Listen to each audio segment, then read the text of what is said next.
Well,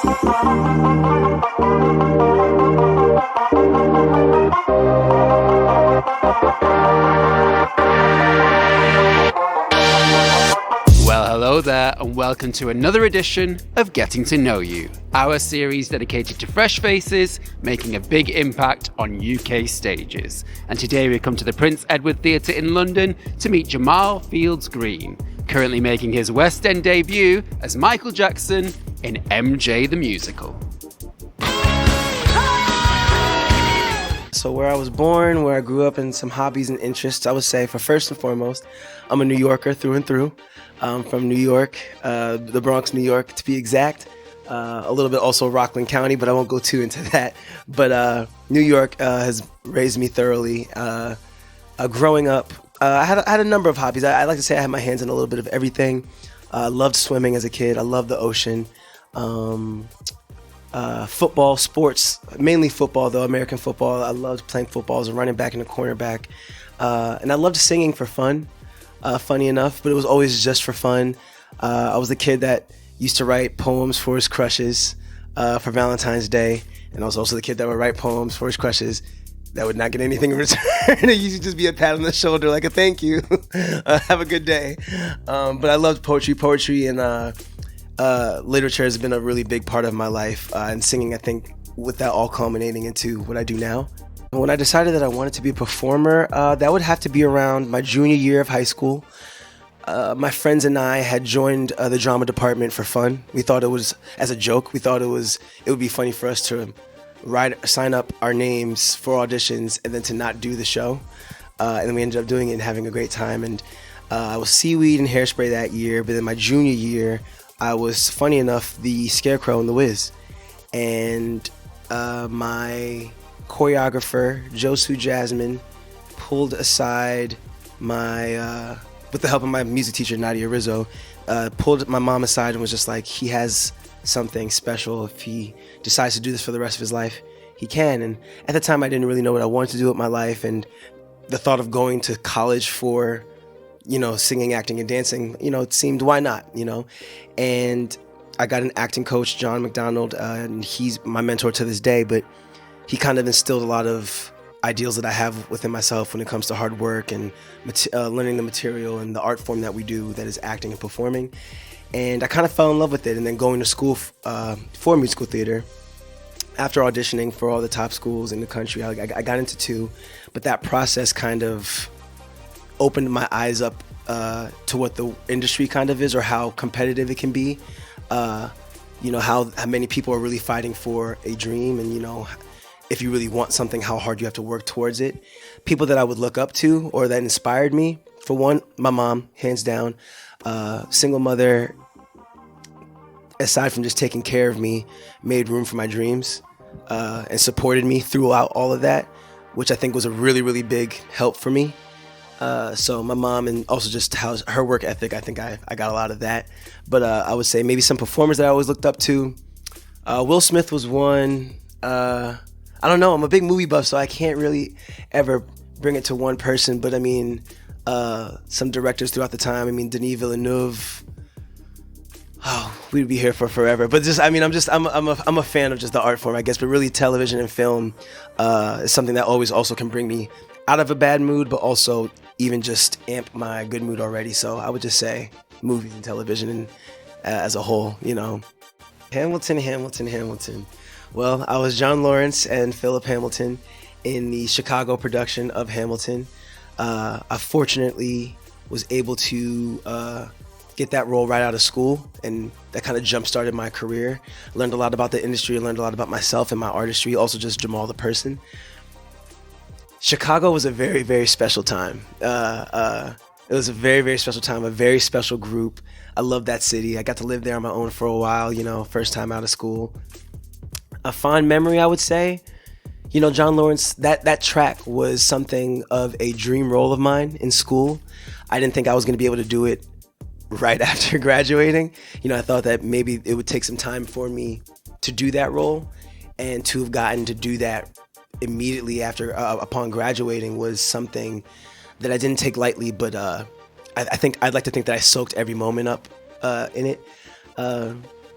being on stage and just doing that show. I mean, it's Hamilton. You know, I love that show so much. I met my fiance in that show, Amber Jackson. She was the bullet.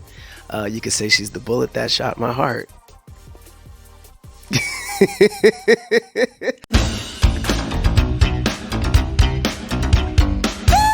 It actually goes all the way back to 2020. I was just getting off of Hamilton and coming back home to New York, and I had come across, the audition, and I was originally auditioning for Middle Michael, and made it into callbacks for Middle Michael. Eventually ended up not getting it, but that was my first introduction with the show and everything. And I've grown up a big MJ fan, so not getting it, I was like, but that's the business. You get some things, and a lot you don't. And then come back around post-pandemic and everything. Now it's 2022. I had just gotten back from Philadelphia doing Choir Boy in Philly. And a friend of mine had a friend who was in the company for MJ. And he was like, hey, I was able to get tickets if you want to come and see it. I'm a big Michael Jackson fan. So I was like, yeah. And I understand where a lot of people come from when they see this show, because I was one of the people that sat down in the theater and was like, I don't know if they're gonna be able to do this one. I don't know. It's Michael Jackson. I don't know. And after the first number, I was like, I think they're gonna do it. And halfway through, I was like, oh my God, they're doing it. I was like, this is great. This is beautiful. I tell this story because now it's intermission. As an actor, as all actors do, I'm checking my emails just because, and I get an email that says for future replacements for the role of MJ from my agent, right while I'm watching the show for the first time. So I immediately turned my brain on. I was like, all right, well, I'm studying for the rest of the show now. The process was very, very rigorous. I had to perform, I had to sing about 3 numbers, a monologue, and that was the initial audition, a self-tape. Sent in the self-tape, then was asked to come in for a work session with the creative team, and I had to bring in all that same material, but now I had to learn Smooth Criminal, I had to learn Billie Jean, and there was something else, but it was 3 dance numbers I remember. And the first day was really just for me to practice. Second day, we went through everything, so we're dancing for like 3 hours. Then after that, just to kind of get it ready in my body and everything. And then then the creative team came in, had to perform it for them. And that was that. I get a call maybe an hour later from my agent, and he told me, hey, so they're interested, but there's still more work to do. Flew to LA to work with Rich and Tone Talawega, who knew MJ. They worked with him. They basically teach all the MJs, basically what we call the MJ Bible, in a sense, like the movement, how to move fluently like MJ, the brothers, legends in the industry. And originally we were supposed to do 3 numbers. I remember Beat It, Billie Jean, and Smooth Criminal. And Rich said to me, if we don't get through Billie Jean, we can't do anything unless we get past Billie Jean, because it's Billie Jean. We ended up doing Billie Jean for 4 hours straight for 5 days, Monday to Friday. Some of the hardest stuff I've ever done, aside from the warm-ups and stuff that they had me do as well. But hands down, some of the hardest stuff I've ever done so far in my career. I get PTSD thinking about my legs, because my hamstrings are so tight from all the movement, because it was so foreign to my body. But I remember feeling so accomplished getting through that week, because I wanted it so badly. It was so hard, but I refused to let it, defeat me.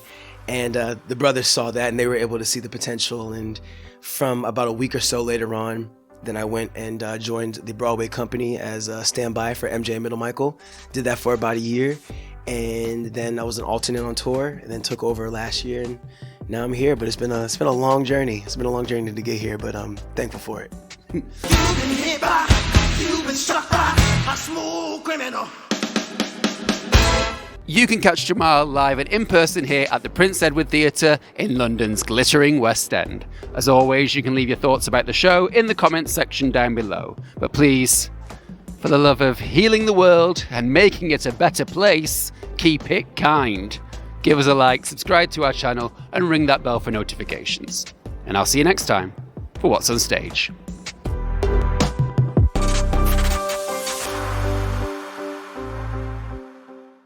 Well, those were rejected Valentine's could see you now. If they could see me now. Do you last? Does Amber like? Oh yeah. She's gonna see that and hate that. Shut me. Yeah.